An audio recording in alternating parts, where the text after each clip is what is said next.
Salam alaikum, Azul, bonsoir. Rétro info de la semaine, comme chaque samedi. Et nous allons donc traiter de trois affaires ou de trois volets d'affaires dans lesquels peuvent se trouver plusieurs affaires, comme l'affaire Tahkout, qui sera donc le premier thème, l'affaire des élections, où nous parlerons d'abstention, de boycott ou de participation, où nous parlerons aussi de la fameuse circulaire de Green, de ce choix de couverture pour lequel il a opté ou pour lequel le régime a opté. Et enfin, nous finirons cette affaire, cette rétrospective pour parler de l'affaire Fakhar, Kamel Din Fakhar, qui est presque à son 90e jour de grève et qui risque tout simplement de mourir. Nous en parlerons. Donc avec moi aujourd'hui, nous aurons sur le plateau Brahim Younsi, homme politique algérien et analyste qui participe souvent au Rétro-Info. Merci d'être avec nous. Merci. Mohamed Dabouz, président de l'association Izmoulen, porte-parole du CILFDM, vous nous direz après ce que c'est, Comité international pour la libération de frères et des détenus MZAP. Voilà. Merci d'être avec nous. Bonjour et merci pour l'invitation.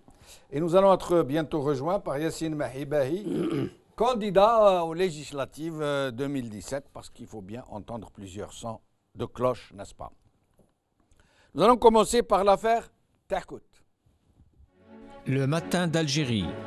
Quel lien entre le scandale Tahkout et l'interdiction d'importer des véhicules en Algérie? Par Habib Khalil. Brahim Younsi, l'affaire Tahkout. L'affaire Tahkout qui a fait beaucoup de bruit. Finalement, c'est une montagne qui a accouché d'une souris. Puisque la commission avec laquelle on l'a menacé, on lui a dépêché une commission pour enquêter. Je rappelle que des photos ont circulé sur Facebook. On a montré des voitures importées en l'état, en kit complète. Il manquait que les pneus. Il n'avait donc, ce n'était pas du montage, c'était même pas de l'assemblage, c'était de la vulcanisation. Il n'avait plus qu'à monter 4 roues et ça y est.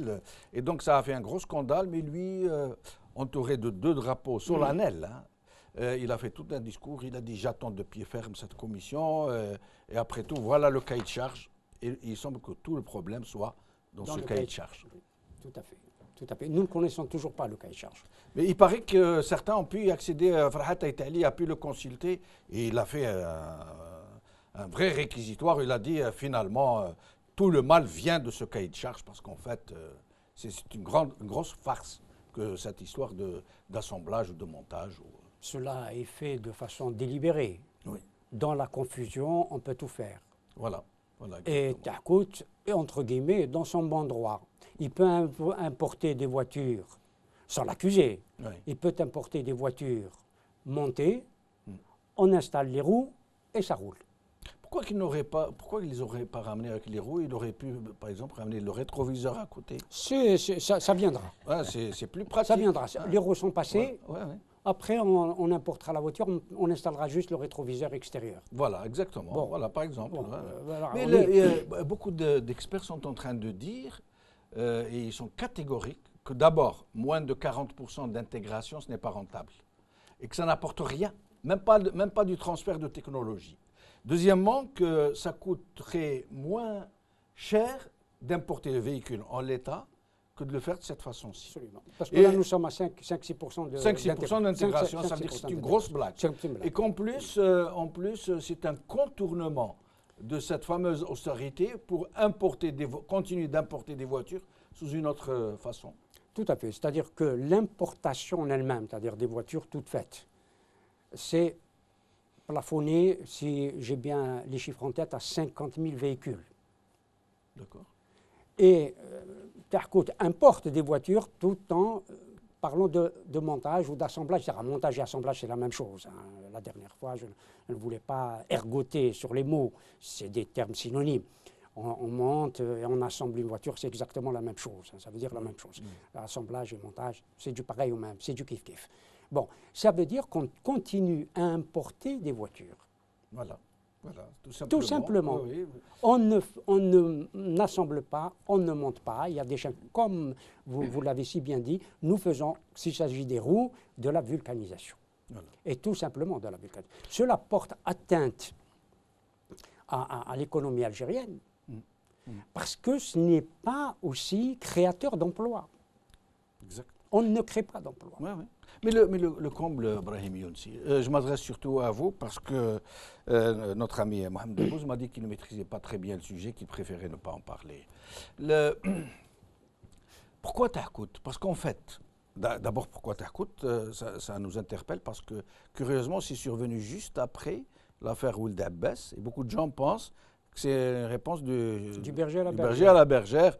Après, on a pensé que c'était peut-être, pour dire les choses, c'est Yahya qui était un peu derrière et donc pour lui rendre un chien de sa chienne, on lui envoie contre son protégé. Tout à fait. Mais sinon, pourquoi que Tahkout? Puisque c'est une sunna hamida, si je peux m'exprimer ainsi, dans le pays, où tout ce qui est fabriqué, produit, obéit à la même logique. Je vous donne un exemple. Dans la région de Borj, par exemple, ils fabriquaient des téléviseurs. En fait, qu'est-ce qu'ils ramenaient? Ils ramenaient le téléviseur avec un couvercle provisoire en carton-pâte. Et quand il arrivait à Borj, ils enlevaient le couvercle en carton-pâte, ils mettaient le couvercle en plastique avec 8 vis. Et c'était ça la fabrique de téléviseurs. Tout à fait. Pareil pour les frigos, pareil pour tout. Tout passe par la même, y compris le lait, par exemple, le lait en poudre. Qu'est-ce que c'est le lait en poudre en fait? Oui, on rajoute de l'eau. On lui rajoute de l'eau, on lui additionne de l'eau, Oui, avec des équipements importés. Tout à fait. Qu'est-ce que c'est que la fabrication de l'huile? On ramène des oléagineux qu'on broie, tout simplement, Oui, oui, absolument. avec des équipements importés, qu'on met dans des bouteilles, on dit production d'huile. Tout à fait. Mais en fait, pourquoi Tahkout? Pourquoi ne pas s'en être pris à tout ce système? Nous en avons parlé la dernière fois. Parce que l'Algérie n'est pas dans la production, n'est toujours pas dans la production. Oui. Elle est encore dans l'importation. Et dans l'importation, pas seulement des produits de matériel, Oui. mais elle est aussi dans la production, dans l'importation de produits qu'on doit manufacturer. C'est ça où l'économie algérienne est une économie faite de briques et de brocs. Oui, en effet. Nous sommes dans un capitalisme, entre guillemets, sauvage.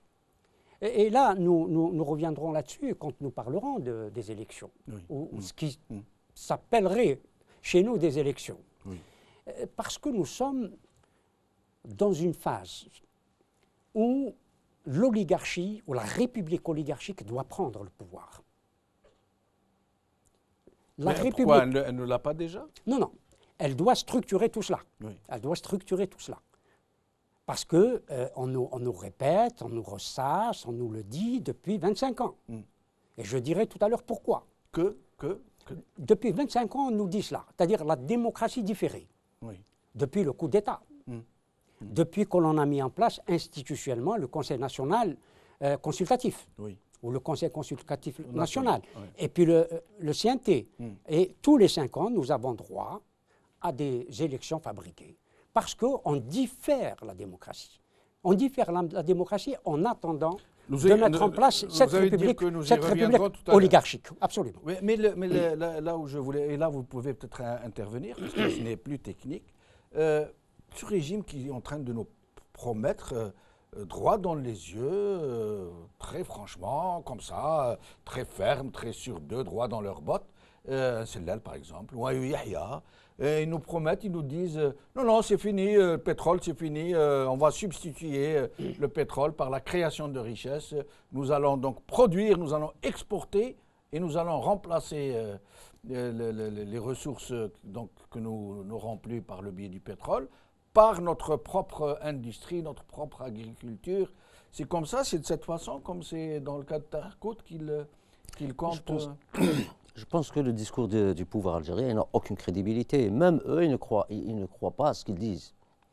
Quelle crédibilité on donne à ce que dit Sellal ou Yahya ou Bouteflika ou n'importe quel représentant du pouvoir? Moi, je peux aller à l'affaire Frare pour donner quelques exemples, mais pour ne pas rentrer dans ce point, on va laisser ça après. Quelle crédibilité donner à un régime que depuis 62 à ce jour, tout ce qu'on a vu de ce régime, c'est la fraude, c'est les mensonges, c'est les promesses non tenues, c'est la langue de bois, c'est la propagande, c'est l'instrumentalisation de la justice.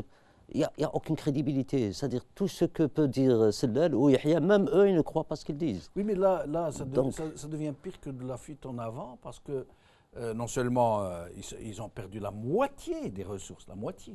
Ils sont passés à 30 milliards environ de dollars de ressources alors qu'ils en avaient un peu plus que 60. Et donc, il va falloir puiser dans les réserves qu'ils ont mis de côté, fort heureusement. Mais là, au lieu de commencer à mettre en place un véritable système qui puisse produire d'ici 30 ans, 40 ans, parce qu'il faudrait beaucoup de temps pour se remettre en place, eux, ils disent non, on va remplacer le pétrole par la production. C'est rien de plus facile. Alors que nous sommes en train de parler de l'affaire Tahkout. Vous voyez comment ils produisent. Ils ne peuvent pas changer de politique parce que, pour deux raisons, ils n'ont pas intérêt. Et puis, deuxièmement, ils ne savent pas le faire. Oui. Tout ce qu'ils savent faire, c'est magouiller, c'est mentir, c'est frauder. Ils ne savent pas travailler. Donc, comment? C'est-à-dire, pour eux, le problème, c'est à chaque fois il y a un problème, à chaque fois il y a une crise, ils ont besoin de donner un discours au peuple pour gagner du temps. Et c'est vrai que c'est toujours une fuite en avant, je ne sais pas, c'est tout le monde qui sait que c'est une fuite en avant, mais même s'ils essayent de changer, ils ne savent pas le faire. Ils ne savent pas travailler, ils ne savent pas faire mieux, c'est-à-dire tout ce qu'ils savent faire. Même pas évaluer peut-être les dégâts qu'ils ont eux-mêmes commis. Pour eux, bon, on sait tous qu'ils ont tous un pied en Algérie et un pied à l'étranger. Pour eux, c'est-à-dire. Eux, ils sont parés. Il y a. C'est-à-dire que ça s'explose immédiatement dans 10 ans, dans 5 ans, dans 2 ans, ils s'en foutent. Ils sont tranquilles. Mais les bonhommes, ils sont tranquilles. Donc, ils vivent au jour le jour, voilà. Brahim Yonsi, puisqu'on est dans ce sujet de substituer les apports financiers que produisent les ressources pétrolières par une vraie production, une vraie création de richesse. Si demain, tel que nous connaissons la situation du pays, si demain on ramenait les meilleurs gestionnaires possibles pour ce pays et que la population accepterait d'elle-même de se serrer la ceinture, d'adopter un comportement qui puisse donc contribuer à un relèvement de ce pays. Vous pensez que ça sera quand même facile, qu'on pourrait le faire en 2 ans, 3 ans, 4 ans? Certainement pas. Certainement pas. Si toutes les conditions sont réunies. Même si toutes les conditions étaient réunies. Dire qu'on ne peut pas faire plus avec moins, c'est impossible. Oui. Quand le pouvoir avait les moyens, où le pétrole était à 110, 120 dollars, davantage encore, c'est là où il fallait passer vers la production. C'est-à-dire on a les moyens d'investir. Oui. C'est l'investissement. On a fait quelques plans, on a dit qu'on allait investir, mais en vérité, on n'a pas investi dans la production. Mais est-ce que les moyens matériels et financiers seuls suffisent? Non. Est-ce que l'état d'esprit, ça ne suffit pas. Le civisme, l'état de droit... Évidemment, oui. Sur le plan institutionnel. Oui. Veut dire que on voit un certain pays, et nous avons un exemple, la Corée du Sud. Oui. La Corée du Sud qui est passée de la dictature, où la corruption était beaucoup moins importante que chez nous, il faut le dire. Oui. Oui. Et on voit aujourd'hui que la présidente sud-coréenne, qui vient d'être mise en prison pour des malversations, pour corruption, alors qu'elle était impliquée globalement pour 70 millions de dollars. Alors que chez nous, ça se chiffre... Une pécadille. Oui, une pécadille. Alors que chez nous, ça se chiffre à au moins 10 fois plus. Au moins 10 fois plus. L'Uruguay, aujourd'hui, la grosse manifestation en Uruguay, parce que le président sortant, dans un pays où la Constitution prévoit un seul mandat, ils ont essayé de manipuler à l'algérienne pour un deuxième mandat. C'est la flambée générale, violence, le peuple a refusé. Tout à fait.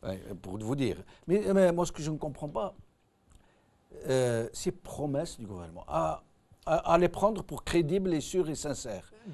Est-ce que le terrain s'y prête? Non. Voilà, c'est ça que j'aimerais. C'est la raison pour laquelle moi je pense qu'ils savent ce qu'ils font.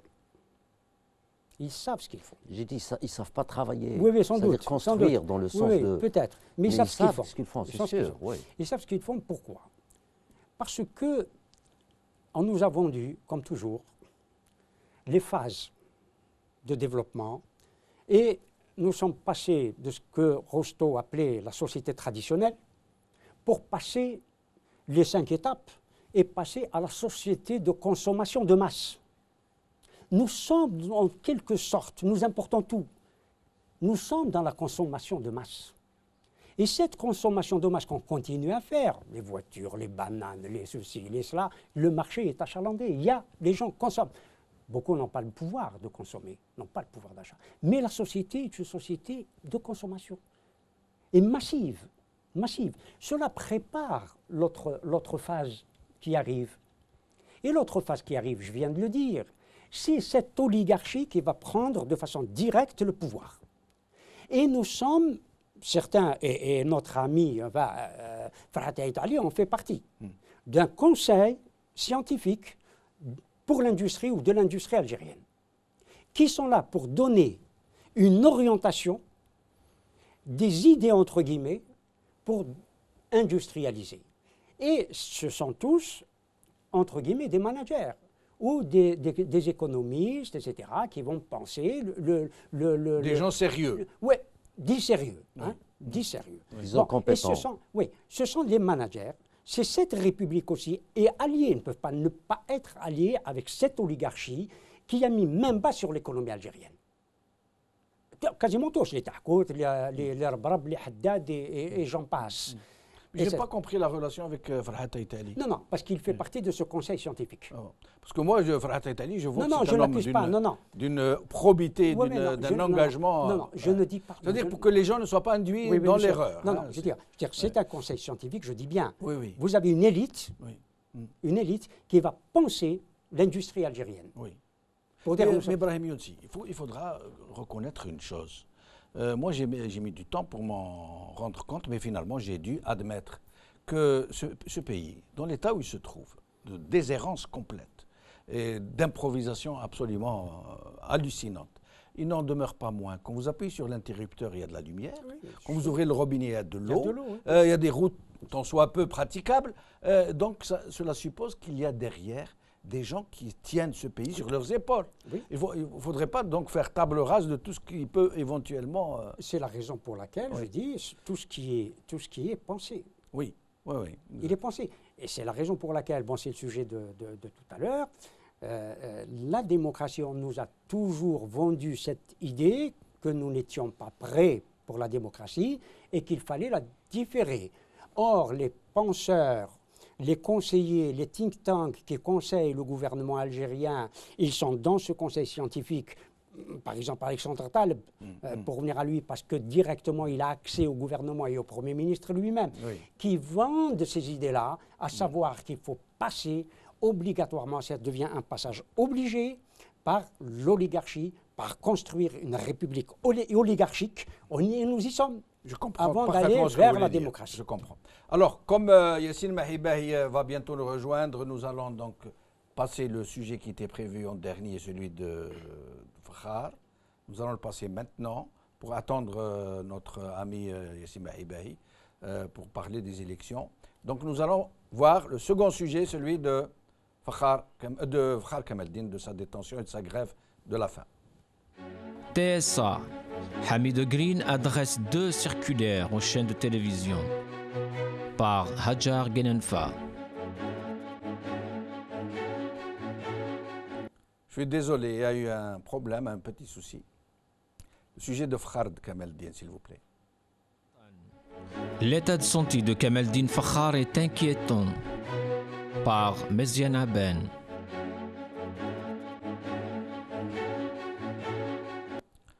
Alors, Kamaldine Fakhar, militant des droits de l'homme, très très connu, il est médecin, je crois. Il est médecin, oui.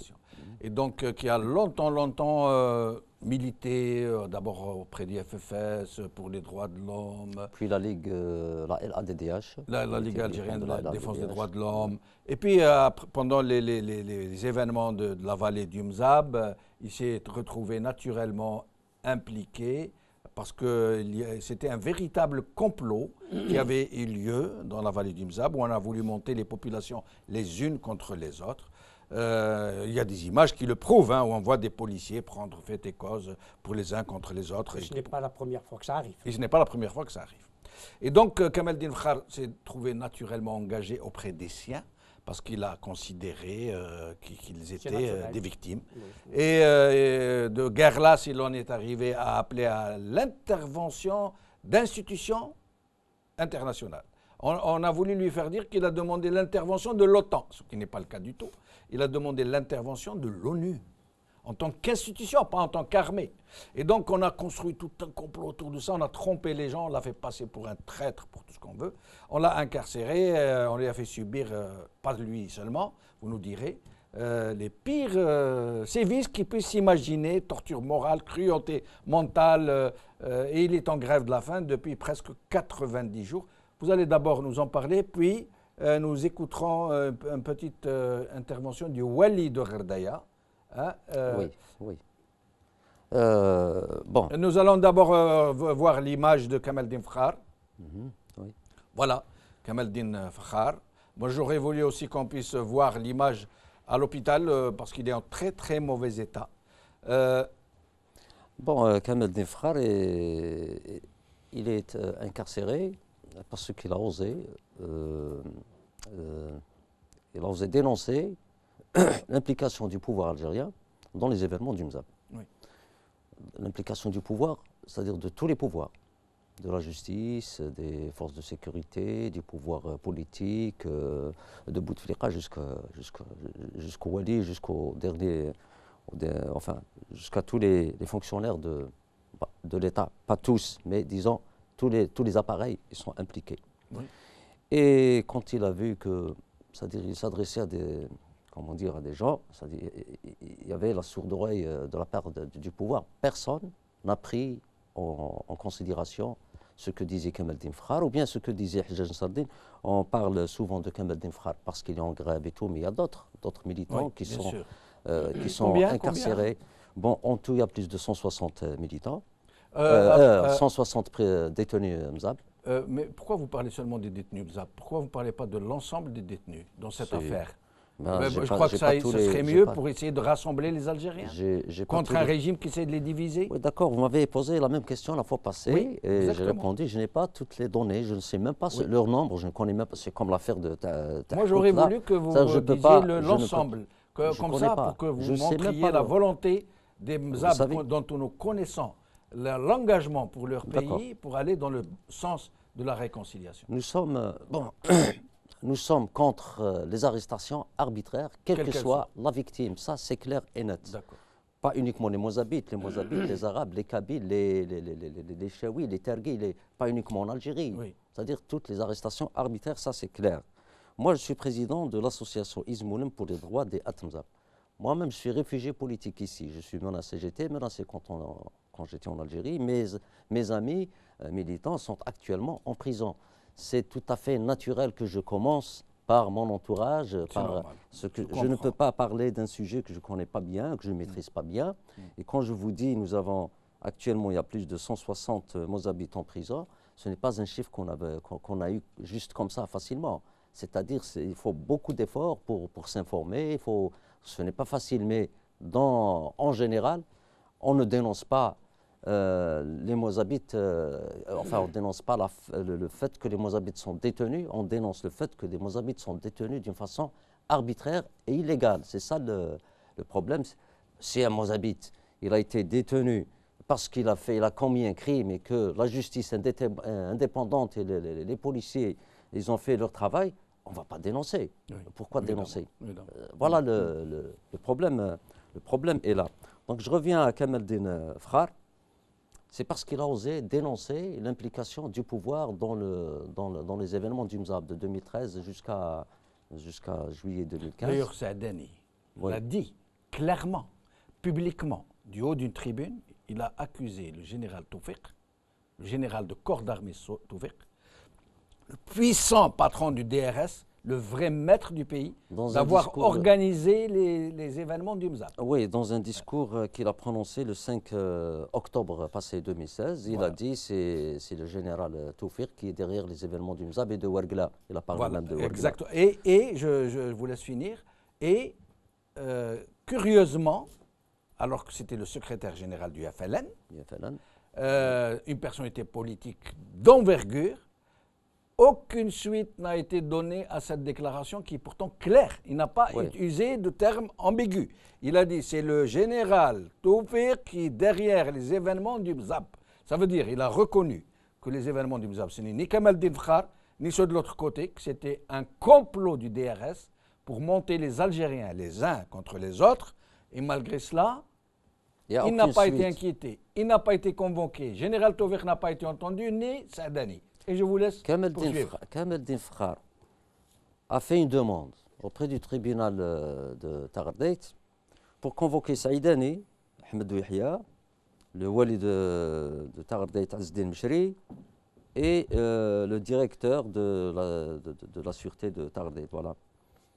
Et bon, il y a un quatrième, voilà, Saïdani ou Yahya, le général Toufik et le wali de Tardeit. Aucune demande n'a été prise en charge par le tribunal. Pourquoi ne pas les convoquer? C'est clair. Hein, oui, parce que dans l'affaire de Frère, la justice instruit uniquement à charge. Oui. Et non pas à charge et à décharge comme le stipule la loi. Et tous les quatre personnes qui devaient être... dire sur le Wali, et le Wali aurait fait une déclaration. Oui, je vais revenir au Wali. Oui. Les 4 personnes là que j'ai citées, ils sont tous en relation avec les événements du Mzab d'une façon ou d'une autre, et il ne s'agit pas de n'importe qui. Donc, le fait que la justice ne répond pas aux demandes de Frère, au moins de les convoquer, ça veut dire que la justice n'est pas indépendante. Non, on parle de preuves. Il n'y a rien de nouveau. C'est tout le monde qui peut accuser tout le monde, mais là, ce n'est pas des accusations dans le vide. C'est sûr. Alors, et une autre preuve que la justice n'est pas indépendante, qui nous sera donnée par le wali de Tardeit lui-même, Azzdin Mchri, c'est lui-même, qui a fait un discours le 31 juillet 2016. D'ailleurs, on va l'écouter dans son discours. On va écouter ce qu'il va dire et on va commenter. Et on ne pourra pas tout écouter, on va écouter une petite partie, après vous nous commenterez, vous nous expliquerez. Oui, on va écouter la partie où il dit que c'est lui qui a demandé au procureur de la République de mettre l'avocat Saleh Debbouze sous contrôle judiciaire, et il l'accuse même, enfin il le menace même de l'envoyer en prison. Nous allons prendre un extrait et nous verrons après. هذا جاني واحد ثاني انا والبروكورور جينيرال قال لي يا ولدي بالعقل وهذا دروا دلوم وافوكا كرونت افوكا وامه كبيره داريه لوي فرنسا والامريكان وما عرف واش. قلت له حنا معنا سيدي ربي. قال لي وكون تديوه وتتقلب الدنيا. قلت له تقلب الدنيا كي تقلبت واش متقلبه اكثر من هذه اللي ماتوا فيها مع قداه. قلت له عباسي المدني وبالحاج. واحد الوقت ثاني قالوا كون يهزوهم تخلى العالم يروح ماشي الجزائر. يتهزوا واش صرا هاي فرات سالي يقيس الامن تاع البلاد يتهز. هذا باش خاطر كاين ناس اللي لامونا قال لك ولي رحتوا لهذا لافوكا نروح ليه اليوم وغدوه وغدوه. ونقول لكم علاه باش الناس تعرف الحقيقه علاش. هذا السيد هذا اللي يتهمنا على بوفوار بيبليك وبالتسجيل بالصوره والصوت ويتهمنا في وين في المغاربيه مسجل بالصوت والصوره. كي قالوا له والانسيدون هذا اللي صرا تاع الحافله ناضي يضحك قال لهم سي لو فات دي بوفوار بيبليك دي سيرفيس سيكوريتي. Alors, redites-nous en arabe, puisque ce que nous venons d'entendre est en français, ce qu'il a dit au juste le Wali. Plutôt, il a dit en arabe. En arabe, redites-nous en français. Alors, ce qu'il a dit, que c'est lui qui a demandé au procureur de mettre l'avocat Saleh Debbouze sous contrôle judiciaire. Oui. Et il le menace même de l'envoyer en prison. Saleh Debbouze, dont je rappelle que c'est votre frère. Oui. Le président de la LADDH, chez les avocats de Kamal Dinfkhar. Voilà. Donc, le Wali vient de nous donner la preuve que la justice reçoit des injonctions de la part d'un préfet. Mieux que ça, on a bien entendu qu'il a dit que on ne prend aucune décision sans l'aval, sans concertation avec tous nos supérieurs politiques et sécuritaires. Et voilà, il le dit. Clair, ça veut dire que ce n'est même pas comment dire, une faute que l'Ouali a commise et puis les autres peuvent le rappeler à l'ordre. Non, non, c'est-à-dire avant de prendre cette décision, il a consulté. Voilà, il a consulté c'est le clair. gouvernement. Il a reçu des ordres d'en haut Voilà. et lui-même a donné Voilà. des ordres à la justice locale pour qu'elle mette Maître Dabboz sous contrôle judiciaire. Et donc, ça laisse supposer qu'il donne des instructions au juge pour mettre les gens en prison, pour les libérer, pour les condamner à tant d'années de prison. Mais sinon, comme nous devons passer à nos autres invités, est-ce que vous pouvez nous parler un peu de l'état de santé de Kamaldin Fakhar? Il est à combien de jours de grève?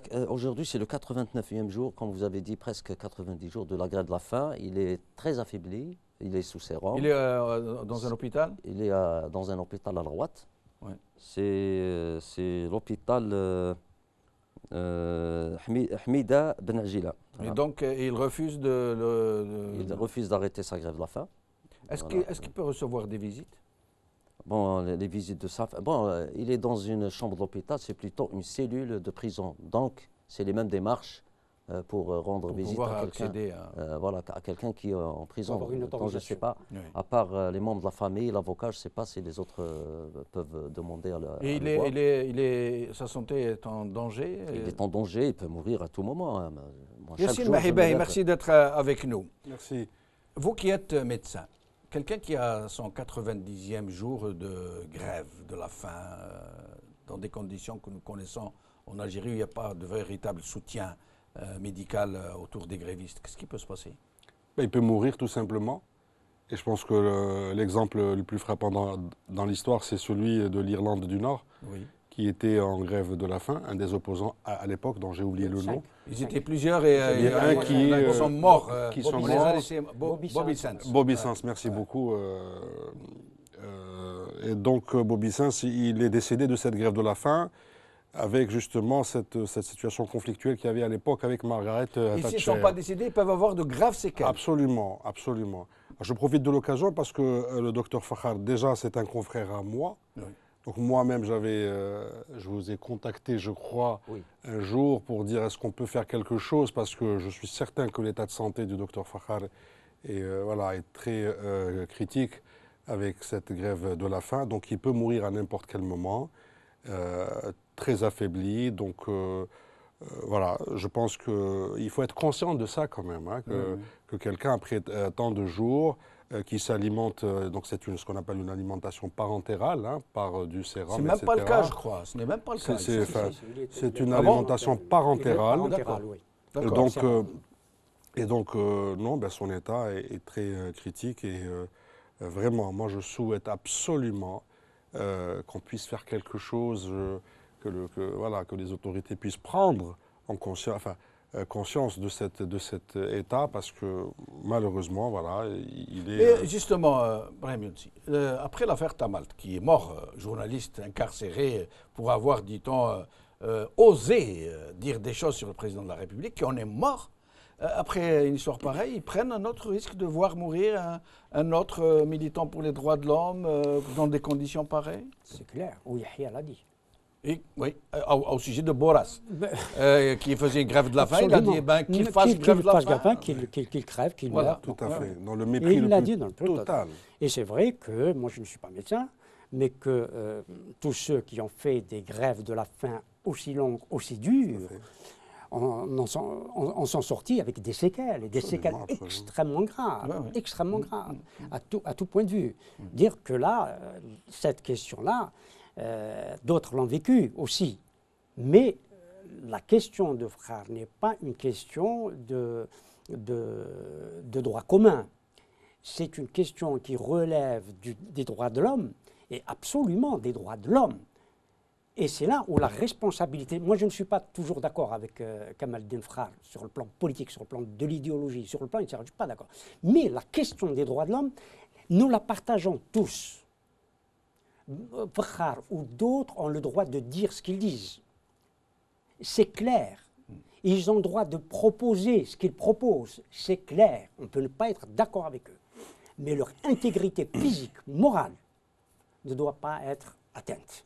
Et là, il y a une atteinte grave, extrêmement grave, à l'intégrité physique et morale de tous ceux dont vous avez parlé, les 160 détenus et beaucoup d'autres sur l'ensemble du territoire national, parce qu'il y a un problème immense de respect des droits des gens, y compris, pas seulement chez les politiques, mais chez ceux également que l'on appelle les détenus de droit commun. Parce qu'ils sont également, pas seulement jugés, condamnés de façon souvent très injuste pour des peccadilles. Et aussi l'état de nos prisons. C'est aussi une atteinte flagrante. Surpeuplé ou règne. C'est toutes ces questions-là qu'il doit poser. Le problème du docteur Frare, c'est qu'il pose des problèmes, de vrais problèmes politiques, qu'il faut absolument et auxquels il faut trouver politiquement une solution. Il y a d'autres détenus qui ont eu de graves problèmes de santé. On a même l'ancien maire ou adjoint maire, qui en est mort. Il y a eu déjà 3 morts parmi les détenus, oui. L'ex-maire de Bariane. D'ailleurs, une personnalité éminemment estimée par la population. Oui, du moment où il a été élu. Oui. Il y a d'autres, il s'appelle Baouchi Afari. Oui. Il y a un autre qui s'appelle Gdouh Saleh, qui est mort dans des conditions qui ne sont pas claires. Et un troisième, c'est Aïssa Ben Cheikh. Ce sont les 3 détenus qui sont morts dans les prisons. Le prisonnier, pardon. Oui. Baouchi Afari et Aïssa Ben Cheikh, ils ont été torturés. Après qu'ils ont été torturés, donc ils n'ont pas résisté après. Ils sont morts après suite à la torture. Ce qui est grave, c'est-à-dire qu'ils ne sont pas morts parce qu'ils étaient malades, ils n'ont pas été pris en charge, sachant ils sont morts des suites, sachant qu'il y a des dizaines de tortures qu'ils ont subies. Sachant qu'il y a des dizaines. Il n'y a pas eu d'autopsie? Officiellement, il y aura toujours une autopsie qui dit que voilà, c'est mort naturel. Franchement, je ne connais pas les détails des dossiers. Le citoyen de Gerdaya qui avait filmé les policiers qui étaient en train de piller un magasin, vous vous rappelez? Il a été condamné à 2 ans de prison ferme. Il est sorti ou pas? Il est toujours en prison normalement. Alors, c'est un citoyen dont le crime était d'avoir filmé des policiers qui ont profité donc de la pagaille pour rentrer dans un magasin, le piller. Ils avaient les bras chargés de choses qu'ils avaient volées.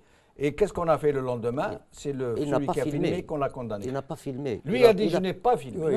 Il a dit j'ai relayé sur Facebook. Il a partagé une vidéo d'une caméra de surveillance qui est là, H24.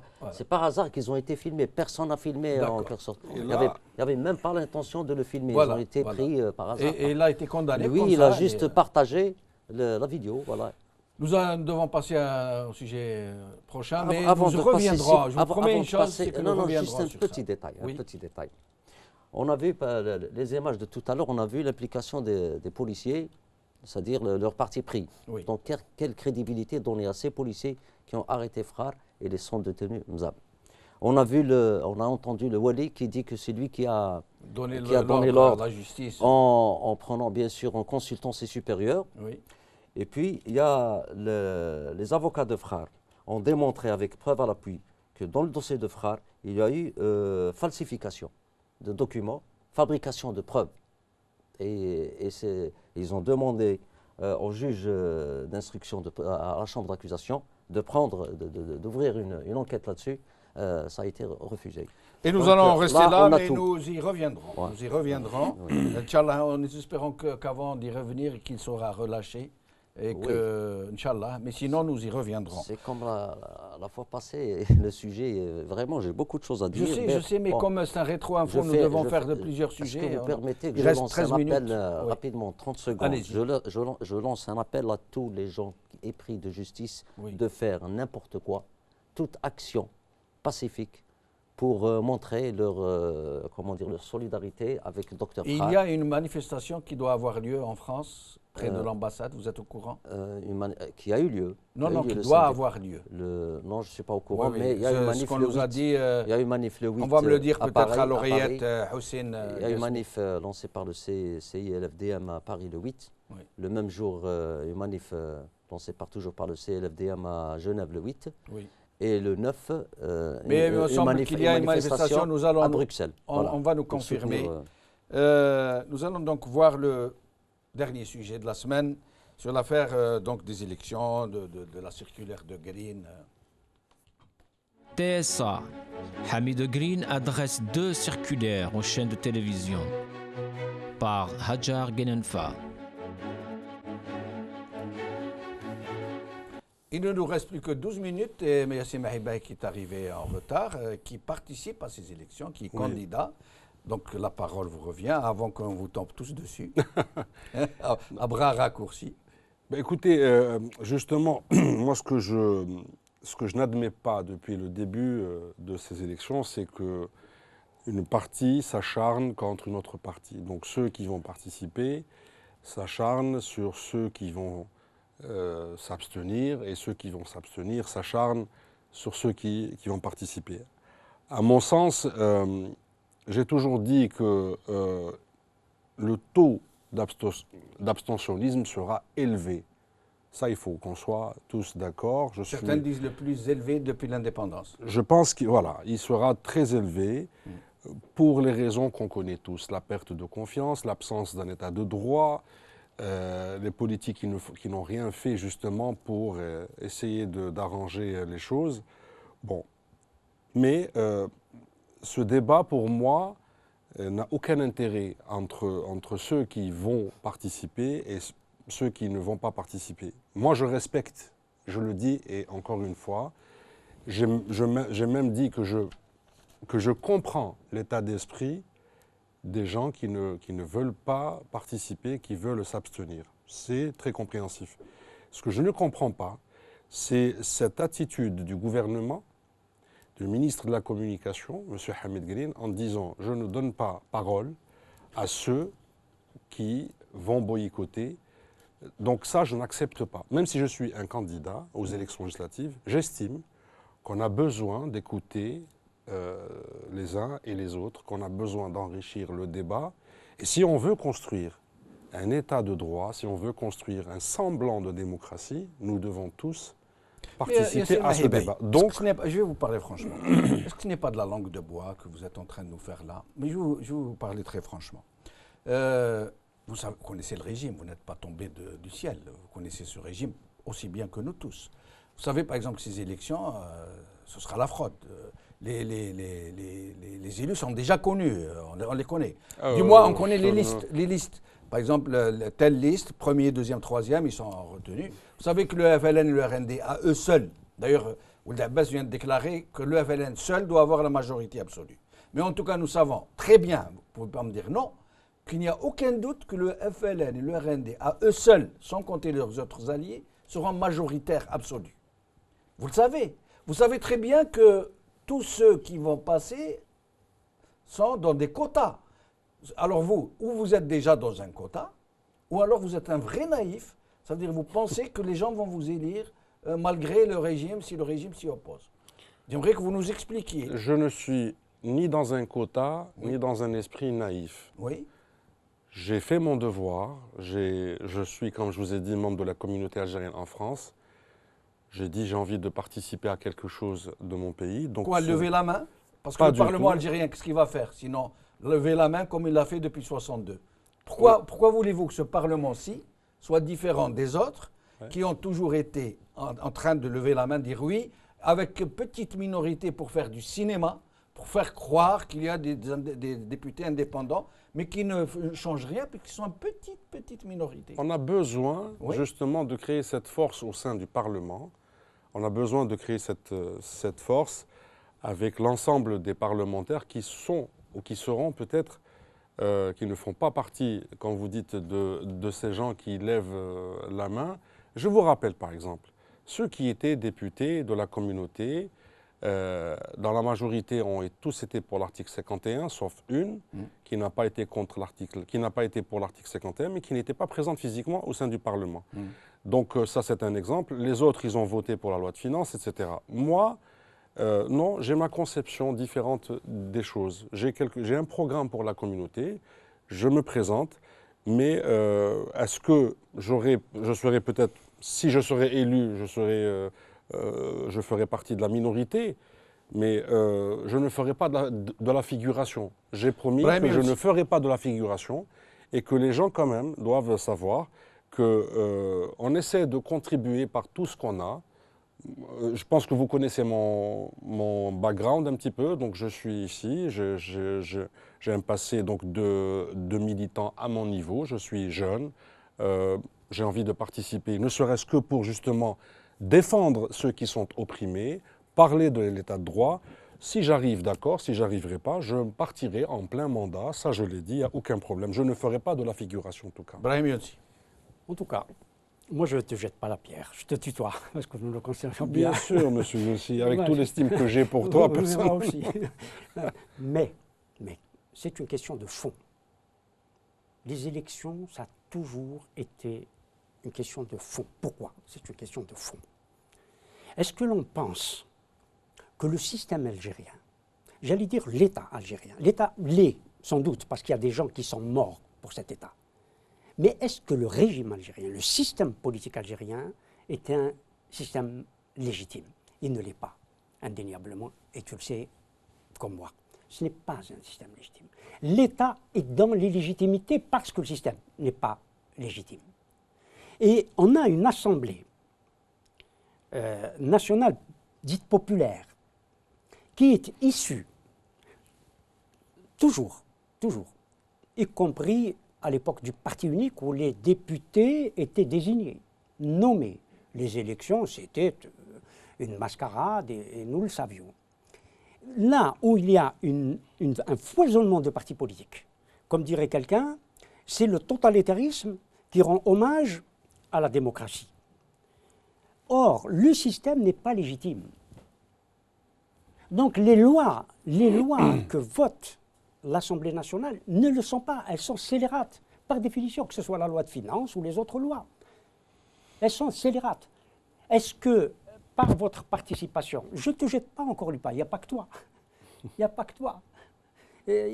Ceux qui participent à ces élections, est-ce qu'ils ne renforcent pas, et je vise moi les partis de l'opposition, je ne vise pas les partis du pouvoir, c'est leur rôle d'y aller, parce qu'on leur demande d'y aller.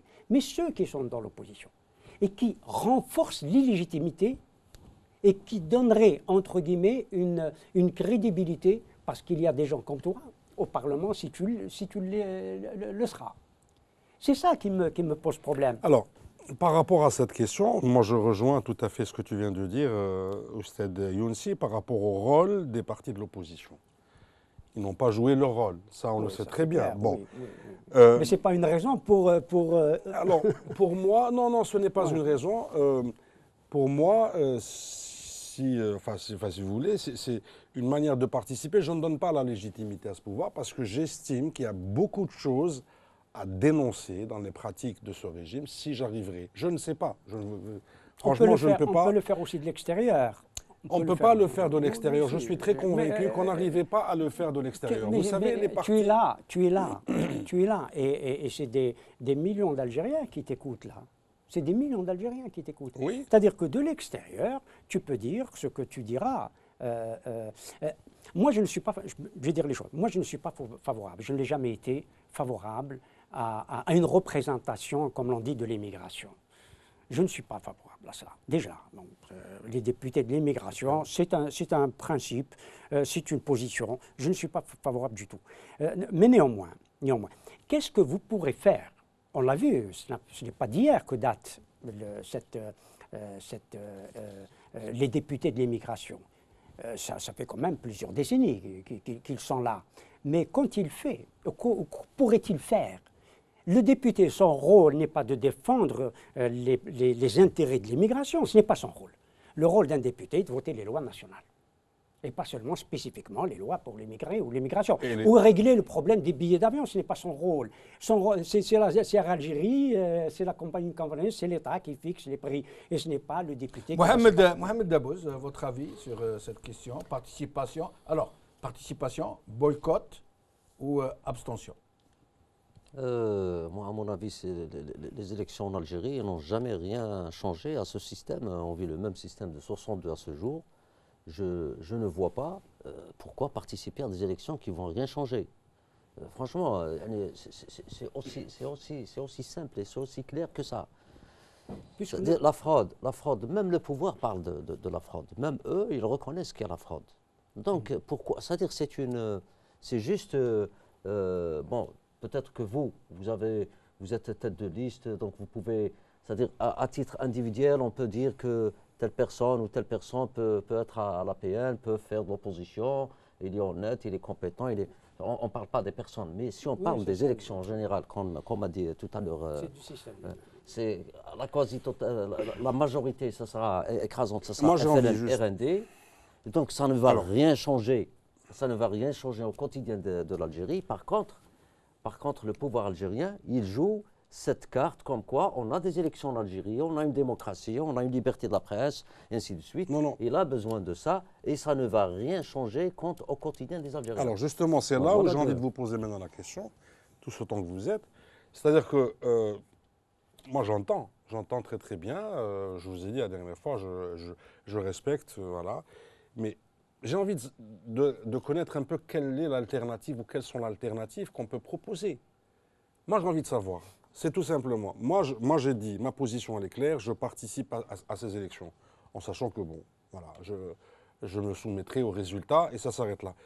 Mais tout ce que vous dites est un constat réel. Le régime, les partis, du pouvoir, l'appareil administratif est à leur tête, ça on le sait très bien.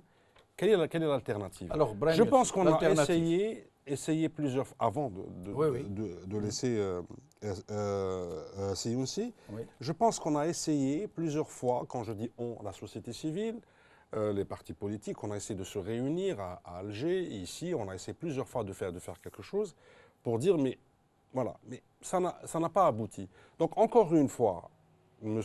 Younsi, qui est un grand militant et dont le passé, on le connaît très très bien, j'ai envie moi de savoir, quelle est l'alternative? Alors, il faut répondre parce qu'il n'y a plus de temps. Non, mais une minute chacun. Quelle est l'alternative qu'on peut Alors, Brahim, une présenter. minute. Mohamed Dabouz, une minute et nous aurons fini. Il est difficile de répondre à cette question dans l'état où se trouve l'opposition. C'est clair, mais l'alternative est dans le rassemblement de cette opposition, cela est clair. Mais cette opposition, quand elle se rassemble, et on l'a vu à Mazafran, c'est qu'elle a éclaté. Elle a éclaté. Elle a éclaté. Je suis d'accord, parce que les gens ne sont pas aussi, je veux dire, honnêtes avec eux-mêmes. Ils ne sont pas honnêtes avec eux-mêmes. C'est ce qui nous manque. Il y a un problème d'éthique chez nous. Il y a un problème d'éthique à tous les niveaux. Et les gens ne savent pas ce que c'est que l'éthique, d'abord personnelle, ensuite l'éthique politique. Dire que quand on s'engage à défendre une idée, et parce que là, nous ne sommes pas en train de défendre des places. Moi, je n'ai aucune place à espérer. Et je n'attends aucune place de qui que ce soit. Mais simplement, c'est défendre une idée. Qu'est-ce que nous voulons pour notre pays? C'est ça si vous me permettez. Oui. Parce que vous avez parlé de Green et de la charte qu'il a. Moi, j'en ai une ici. Je veux dire, la charte de 1994 qui avait été envoyée à la presse algérienne pour leur donner des directives et des instructions. Et elle est signée par le ministre de l'Intérieur de l'époque de 1980 et du ministre encore de la Communication pour dire aux journalistes, aux journaux, des axes principaux de ce qu'ils doivent faire, comment ils doivent faire, ne pas laisser certains parler. Et en plus, comme M. Green aujourd'hui, on parle de l'éthique, de la politique médiatique et des règles éthiques de la profession. Comme quoi? Moi, je vous ai dit... je vais vous donner la minute de la fin. Oui. Mohamed Dabouz, une minute, et puis je reviendrai. Bon, l'alternative, si je cherche à répondre à sa question, c'est vrai, c'est pas évident, mais une chose est sûre, participer aux élections, ce n'est pas une solution. Ça va aggraver encore davantage la situation. De 62 à ce jour, le peuple, il est marginalisé, il vit en marge. C'est-à-dire, continuer comme ça, c'est-à-dire, vous avez juste inversé la question.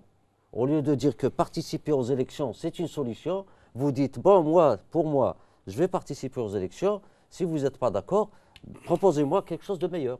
Une chose est sûre... je vais rejoindre un peu ce que Mohsen Ben Abbas avait dit.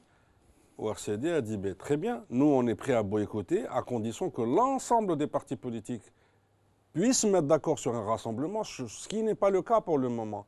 Voilà, c'est ce que moi, j'en veux. Et allez-y, je vous ai c'est juste pour ne pas... Qu'est-ce que ça va apporter de nouveau, ces élections? Vous savez, je vais vous dire même quelque chose de minime. Qu'est-ce que ça va apporter? Très rapidement, Yassine Mahibaï. Alors moi, ce que je veux dire, ce que ça va rapporter, c'est que durant le dernier quinquennat, moi, la seule chose qui m'a poussé aussi à me présenter, la médiocrité qui règne au sein du Parlement. Quand je voyais et quand je vois la qualité du débat, la qualité des députés, des parlementaires, ça m'a fait mal. Je me suis dit, je vais y aller parce que c'est le premier point qui m'a poussé à partir, c'est cette médiocrité. Deuxièmement, incontestablement, nous avons un gros problème d'état de droit. Et je pense que si chacun de nous puisse dire les choses, non pas faire de la figuration en levant la main ou en racontant n'importe quoi, mais poser les problèmes de fond, des problèmes du docteur Fakhar, d'autres personnes qui sont incarcérées, d'autres personnes qui ne peuvent pas rentrer. Cette directive du ministre de la Communication, moi je suis candidat et je la condamne. Je suis contre. Donc je pense que le fait de participer déjà, c'est d'améliorer le débat, même si je n'ai pas la clé, et ça je peux l'affirmer, moi-même, moi seul je n'ai pas la clé. J'aurais bien aimé que tous les partis politiques, le mouvement associatif se met d'accord pour qu'on puisse trouver quelque chose. Et voilà. Nous sommes arrivés à la fin de l'émission. Merci Ibrahim Younsi, merci Mohamed Dabouz, merci Yassine Mahibahi, merci à vous, chers amis téléspectateurs, d'avoir suivi cette émission. Bqaw ala khair, bislama.